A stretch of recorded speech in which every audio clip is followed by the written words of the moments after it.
Buenas noches. ¿Cómo están con el calor? Está bravo, ¿eh? Vamos a... Hoy le tocaba a Gabriel, pero está un poquito enfermo, así que vamos a compartir el Evangelio. Vamos a compartir la palabra de Dios. Y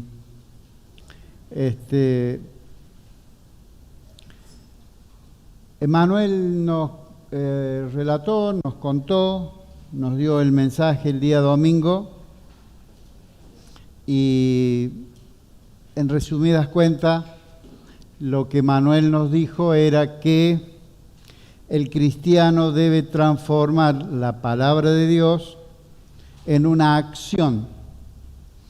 Y de eso se trata. Se trata de que lo que escucho, de lo que aprendo, lo que me enseñan en la escuela bíblica o el compartir con el hermano que quizás lleva más años en el Evangelio que nosotros, podamos tener esa oportunidad de poder aprender de él, ¿sí? Me acuerdo los primeros años, hablar con Alejandro, estaba Marcelo Ibaceta, Rafael Suárez, en fin, mucha gente que ya llevaba muchos años en el Evangelio, los hermanos cuando nos visitaban, era conversar, el tema era aprender, ¿no? Era aprender más de la palabra de Dios.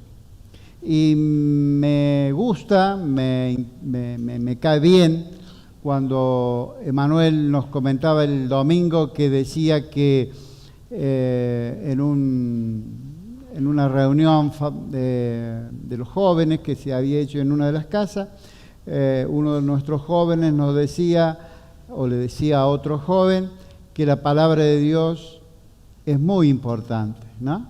Que no iba a hablar él, sino que iba a hablar la palabra de Dios.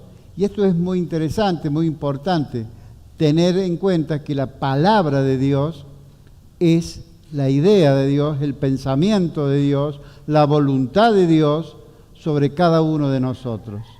Y recuerdo también con mucho cariño, a veces cuando llegaban los misioneros, nos visitaban misioneros, pastores o aquel hermano que le tocaba dar el mensaje, abría la escritura y dice, les voy a compartir lo que dice el texto sagrado.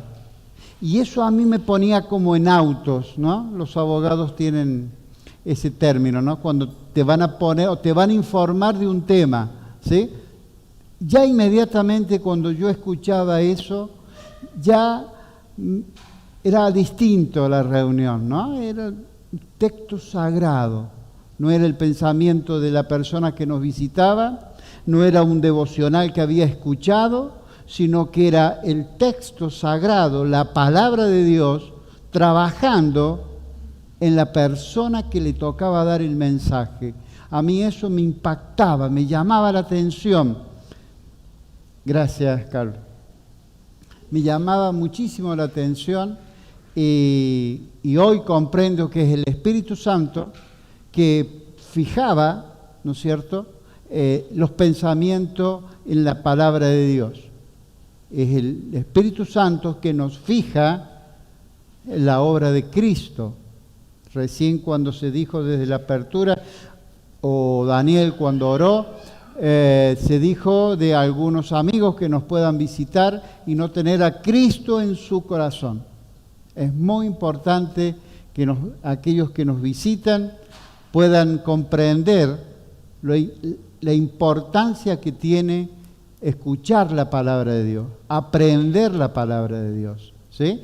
Invertimos muchas veces tanto tiempo en cosas, en tiempo y en programas que puedan salir, que es interesante, que nos instruye, pero la palabra de Dios nos sirve aquí y nos sirve en la eternidad, ¿sí? Porque en la eternidad vamos a hablar de la palabra de Dios. Todavía allá vamos a aprender más de lo que aquí nos costó aprender, de lo que no pude comprender, aún con la explicación del hermano o del maestro, no lo pude comprender, no porque no lo supiera explicar, sino porque yo no lo entendí. Qué bueno y qué interesante que podamos fijar en el Señor cuando se habla o se comenta o se comparte la palabra de Dios. Estamos a fin de año y por ahí siempre decimos que son meses de balance, ¿no? Que hicimos, lo que hicimos bien, lo que hicimos mal, y son oportunidades que por ahí aprovechamos bien y otras que no aprovechamos bien, ¿sí? Así que la pregunta es, ¿qué es el fracaso? ¿No? Una palabra dura, ¿no? Un fracasado, ¿no? Si Argentina no le gana a Holanda, van a ser unos fracasados. Hasta hoy son unos bárbaros los muchachos, ¿sí? Están ahí. Fracaso, ¿cómo lo medimos, no? ¿Nuestro servicio ha sido este año un fracaso o ha sido exitoso? Qué difícil medirlo, qué difícil se hace para decir, sí, tuve éxito. Yo quisiera que pensaran, la mayoría de los que estamos aquí, conocemos la historia de José, ¿sí? La historia de José, el padre lo manda a buscar a los hermanos, ¿sí? ¿Se acuerdan? José era un chico de 15, 16, 18, era un jovencito, un adolescente, un joven, ¿sí?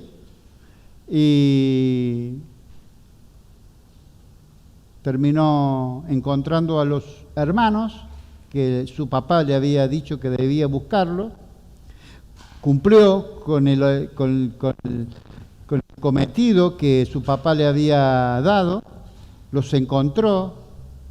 ¿Qué pasó? Los hermanos lo metieron en una cisterna, lo quisieron matar, lo metieron en un aljibe, ¿no? En un pozo de agua. Pero dice después, no, saquémoslo porque habían visto que venía una carretera de extranjero y dice, bueno, vendámoslo. Lo vendieron. Y terminó siendo esclavo de Egipto. Y después terminó en la cárcel. Después salió. Y después se encontró con que era el jefe de todo, el primer ministro. Y después se encontró que la señora de Faraón lo sedujo. Y José se escapó. Dice que hasta esta mujer lo quiso agarrar y se fue José y se fue casi desnudo.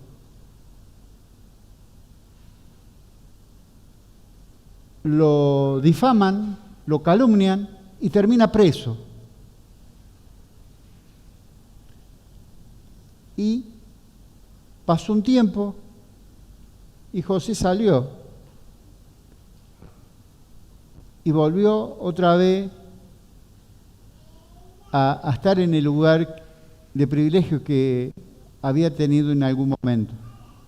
Pero lo que llama la atención en la vida de José es que siempre José estuvo con el Señor. José, estando en la cárcel, siendo calumniado, estando preso en el ámbito que le tocó vivir, todo adverso, él siempre estaba con el Señor. Él siempre estuvo con el Señor. Entonces a veces, cuando las cosas no nos salen bien, por ahí podemos decir, soy un fracasado, las cosas no me salen bien, no me salen como yo quisiera que me salieran. Pero después descubrimos cómo termina la vida de José. Y en un resumido muy breve que hace en un salmo, Salmo 105, Salmo 105,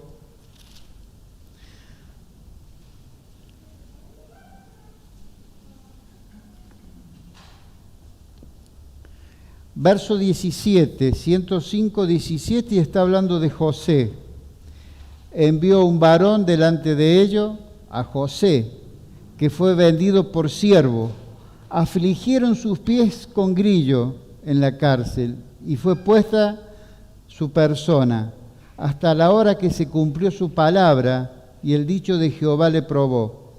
Envió el rey y le soltó, y el Señor de los pueblos le dejó ir libre. Lo puso por señor de su casa, por gobernador de todas sus posesiones, para que reprimiera a sus grandes como él quisiera, y a sus ancianos enseñara sabiduría. Después entró Israel en Egipto, y Jacob, el padre, moró en la tierra de Cam, y multiplicó su pueblo en gran manera, y lo hizo más fuerte que sus enemigos. José terminó bien. Empezó mal, terminó bien. Daniel también empezó mal. Daniel, siendo un jovencito, terminó en la fosa de los leones. Y también hubo una injuria, calumnia sobre su persona. Y a veces en la vida y en la vida cristiana también podemos pasar por situaciones complejas, difíciles, muy difíciles, ¿sí? Quizás nosotros no lo hemos vivido de esa manera, pero misioneros, personas que están en lugares inhóspitos, peligrosos, hombres que llevan la palabra de Dios y a veces se pueden encontrar envueltos en una situación compleja en donde su dignidad, su reputación está en juego. Puede quedar mal este misionero, este evangélico, este cristiano, pero la mirada de Dios es la que vale, la mirada de Dios, la voluntad de Dios. Por eso, en la vida cristiana, como en la comida condimentamos, nuestra vida tiene que estar condimentada con fidelidad, con obediencia y con santidad. Santidad, fidelidad, y ya me olvidé, y obediencia. Bien, tan despierto, ¿eh? Muy bien. ¿Sí? Y estas son las características que tenía tanto José como Daniel. Fueron obedientes. Daniel dice que no quiso comer la comida del rey. Se propuso en su corazón no comer la comida del rey. Es decir, propuso ser fiel a Dios, propuso ser obediente a Dios, se propuso estar en santidad a Dios. José se propuso personificar la santidad de Dios en una acción, que fue alejarse de esa mujer que quiso acostarse con él. Ahí José pudo poner en una acción lo que Dios nos manda. De esto se trata la vida cristiana. Hay un hermano que nos visitó hace poco, no sé si es el que va a venir en el bautismo, en estas tantas reuniones.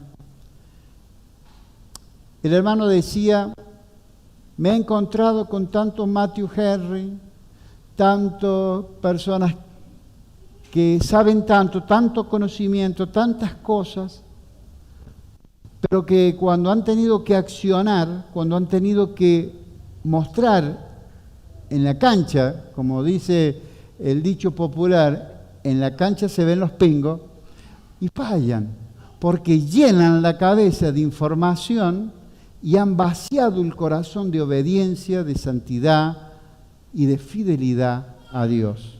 ¿Sí?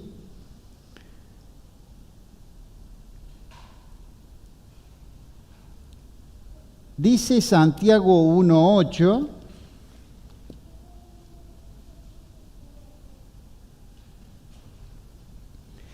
El hombre de doble ánimo, ya da a entender que esta persona tiene dos formas de actuar. El hombre de doble ánimo es inconstante en todos sus caminos. Santiago 1:8. El hombre de doble ánimo es inconstante en todos sus caminos. Y el hombre inconstante en todos los caminos, hoy le parece una cosa, mañana le parece otra, ¿sí?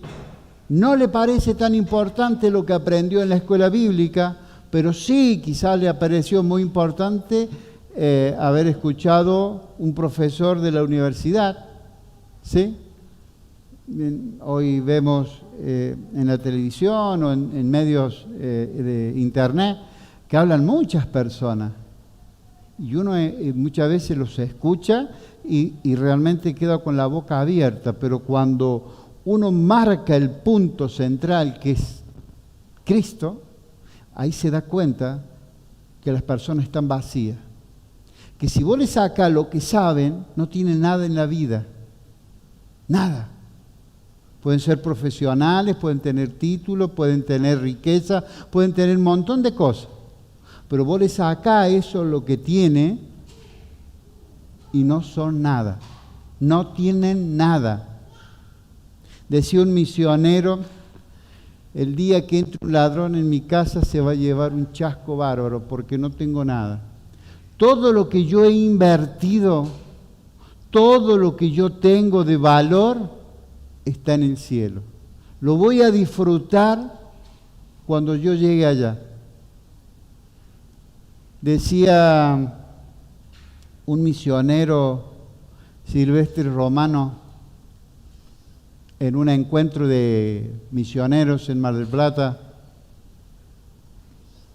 se habían hecho grupitos de misioneros y pastores y él iba caminando y escuchaba que los misioneros, y me pasa esto, no tengo esto, sufro de esto, quisiera tener esto. Todo escuchó, ¿no? Y cuando terminó ahí, le tocaba el mensaje, él dijo, yo nunca comenté a nadie lo que a mí me pasaba o yo necesitaba tener, sino que yo solo confiaba en el Señor y lo exponía al Señor en oraciones, y les quiero decir que el Señor nunca me falló. Nunca me falló. ¿Está mal pedir o comentar lo que me puede? No está mal comentar y decir. Lo que este misionero quiere decir, que hay que estar más íntimamente con Dios. Más íntimamente con Dios. Hermano, ¿podés orar por mí? Y pareciera que el número de personas que van a estar orando por mi tema, eso me da una cierta tranquilidad. La tranquilidad te tiene que dar es que puedas entrar en la intimidad con Dios todos los días de tu vida. Cuando apartes un horario, un tiempo para Dios, que pueda ser ese tiempo verdaderamente un encuentro con Cristo. Muchas veces entramos a la presencia de Dios y nos quedamos sin palabras. No sabemos qué decirle. O podría decirle un montón de cosas, pero hay un silencio, hay una conexión, una intimidad. Dios sabe lo que me pasa. Dios sabe de mis miedos, de mis angustias, de lo que me falta y de lo que no me falta. Está en mí estar en ese estado de santidad, fidelidad y obediencia para que yo pueda ver la mano de Dios obrar a favor mío. Muchas veces cuando nos falta obediencia, nos falta esa santidad, Dios muchas veces nos llena de cosas y no nos damos cuenta, no las vemos, porque somos personas de doble ánimo. Porque si tengo una dificultad, tengo un problema, me parece que estoy en una bancarrota, estoy mal. Y no es así. Es una oportunidad que Dios te está dando de poder estar unido a Él.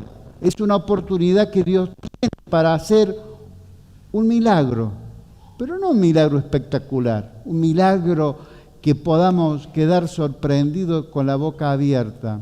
Un milagro muchas veces son pequeñas cosas en la vida, pequeñas cosas en la vida que Dios nos concede. Y porque son pequeñas, muchas veces nosotros, al ser de este doble ánimo, no le damos el valor. No le damos el valor que tiene. Bien, tenemos que trabajar, como nos comentó Emanuel el domingo, que la palabra de Dios sea una acción, ¿sí? Transformarla en una acción, no solamente algo que lo tengamos en la cabeza. Eclesiastés 5, 4 y 5.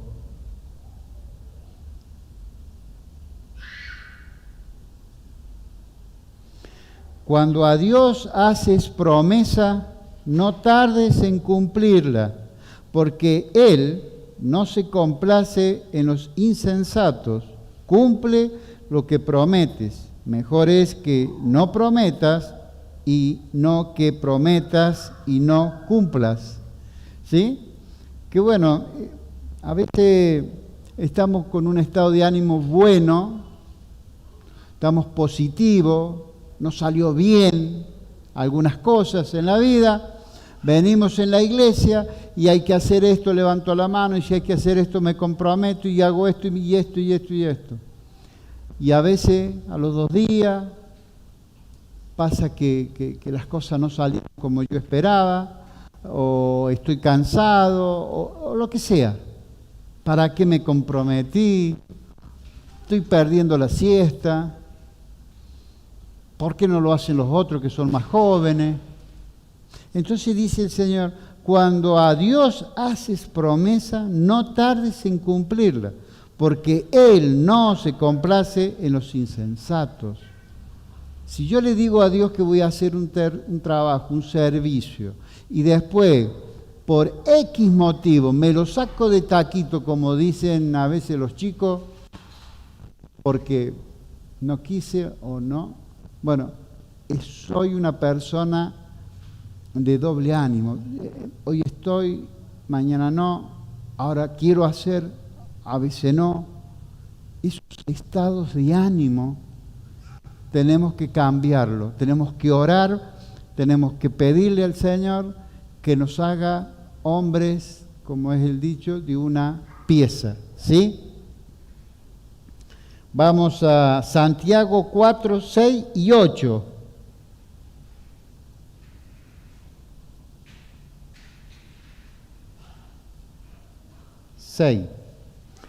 Pero Él, el Señor, da mayor gracia.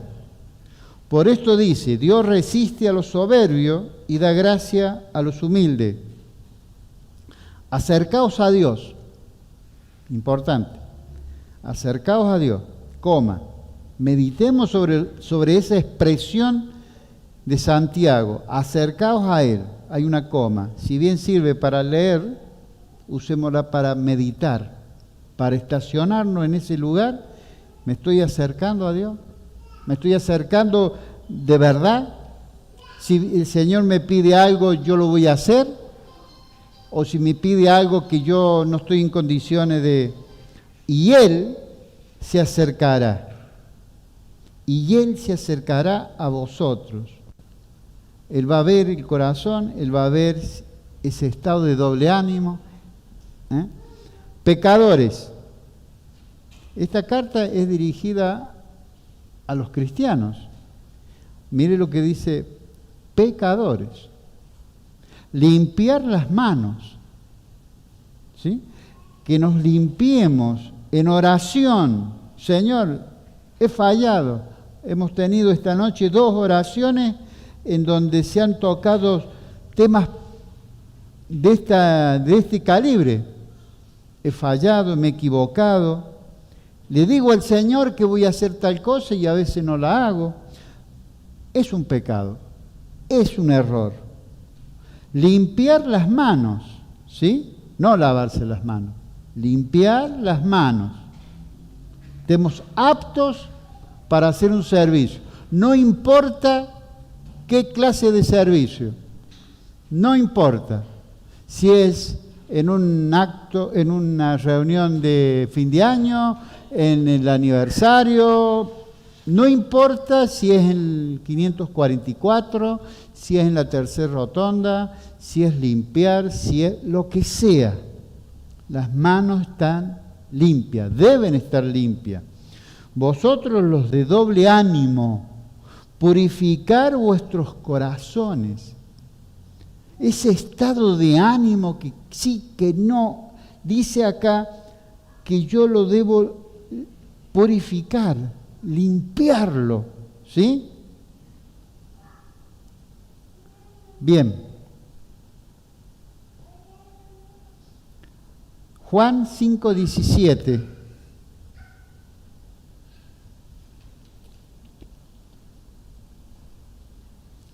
Dice el Señor Jesús. El Señor Jesús les respondió: mi Padre hasta ahora trabaja. Y yo, el Señor Jesús, trabaja. Tenemos que trabajar. Tenemos que trabajar. Juan, en una de sus cartas, creo que la primera carta de Juan, no me acuerdo el capítulo, dice que pensando en estas cosas, pensando en el Señor, pensando en su venida, pensando en lo que Él hizo, leyendo su vida, haciendo las cosas para el Señor, dice, yo me purifico, dice Juan. Con esto se purifican, pensando en la obra de Cristo, lo que Cristo hizo, cuando Cristo venga. Bien, el trabajo también purifica, el trabajo también santifica, el trabajo también nos pone en obediencia, porque tengo que trabajar con otro, y esos pueden estar en autoridad, y yo tengo que obedecer a lo que me dicen. Y todo es una cadena que me sirve para ejercitarme en la obediencia de Dios. ¿Sí? Es muy importante, por ejemplo, los padres que tienen niños chicos, que los hijos aprendan a obedecer al papá y a la mamá. ¿Por qué? Porque ¿cómo van a obedecer a Cristo cuando lean la palabra de Dios si a Cristo no lo van a ver? Si no obedecen al que tienen ahí cerquita, el papá y la mamá, ¿cómo van a obedecer a Cristo?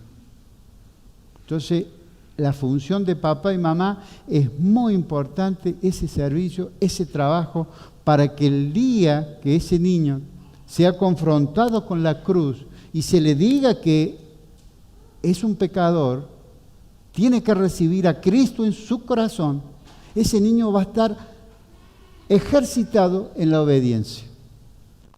Y va a recibir a Cristo, lo va a seguir a Cristo, va a ser fiel a Cristo, y vamos a tener una iglesia pujante. Que el Señor nos bendiga.